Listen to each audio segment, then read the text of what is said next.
ও বাবা গো বাবা, দুনিয়ায় যে কত কি দেখবো। ছোটবেলায় যখন গ্রামে ছিলাম, বিয়ের আগে যখন মায়ের সাথে ছিলাম, তখনই দেখতাম ঘরে যখন বাজার সদাই থাকতো না, তখন মা চাল ডাল মিলাইয়া খিচুড়ি রান্না করে ফেলতো। আর এখন শহরে এসে দেখি খিচুড়ি হচ্ছে বড়লোকদের ওয়েদার ডিমান্ড। বৃষ্টি হলে খিচুড়ি বিলাস করতে হবে, সাথে বৃষ্টি বিলাস। আজকে আমার ছোট বোন খিচুড়ি রান্না করতেছে, আমি ভিডিও করতেছি, আর এই ছোটবেলার কথাই মনে করতেছি যে ছোটবেলায় যা কিছু দেখছিলাম, বড় হয়ে দেখি সব উলট পালাট। তো খিচুড়ির রেসিপিও আপনাদের সাথে শেয়ার করে ফেলি। আমার ছোট বোন হইলে কি হয়েছে, ও হয়েছে দুনিয়ার কিপটা। ওরা বারবার বলে বলে তেল দিয়েছিলাম, পেঁয়াজ দিয়েছিলাম, রসুন দিয়েছিলাম, মশলা দিয়েছিলাম, মানে একটু একটু একটু একটু একটু করে দিতেছে। কি একটা অবস্থা ভাই। তো যাই হোক, রেসিপিটা বলি। আমার বোন প্রথমে মাংসগুলো খুব ভালো করে ভেজে নিয়েছে। মুরগির মাংস তো না ভেজে দিলে একদম খিচুড়ির সাথে লেটার ব্যাটার হয়ে যাবে। যেহেতু আমরা একটু ভুনা টাইপের খিচুড়ি রান্না করতেছি, সেই জন্য মাংসগুলো আগে ভালো করে ভেজে নিয়েছে, তারপর মশলাটা সুন্দর করে কষিয়ে নিচ্ছে। এগুলা সম্পূর্ণ অর্গানিক, মানে হচ্ছে শিলপাটায় বাটা মশলা। খিচুড়িটা খেতে এত মারাত্মক হয়েছিল, মাশাল্লাহ। সুন্দর করে মশলাগুলো ভেজে নিচ্ছে।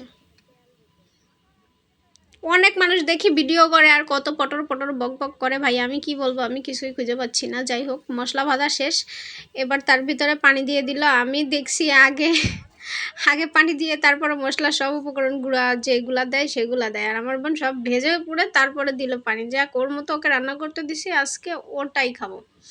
তারপরে অনেক মজা হয়েছিল। মশলাটা কষানো হয়ে গেছে, তারপরে যে মাংসগুলো দিয়ে দিচ্ছে।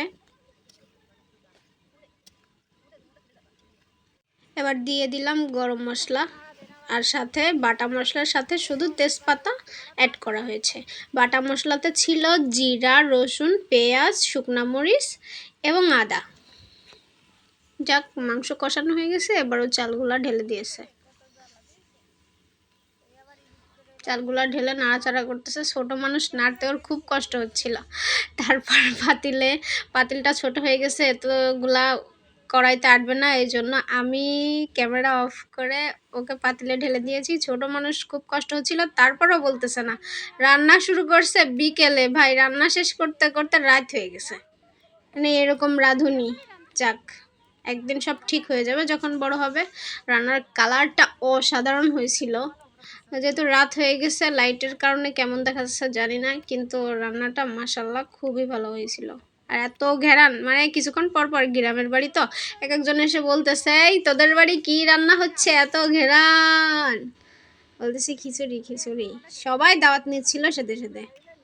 যাক, ফাইনালি রান্না শেষ। এই খিচুড়িটা কিন্তু ওর রান্নার খিচুড়ির ভিডিও না, মানে ওই ক্লিপটা জাস্ট ডিলিট হয়ে গেছে। ও এত মন খারাপ করছে।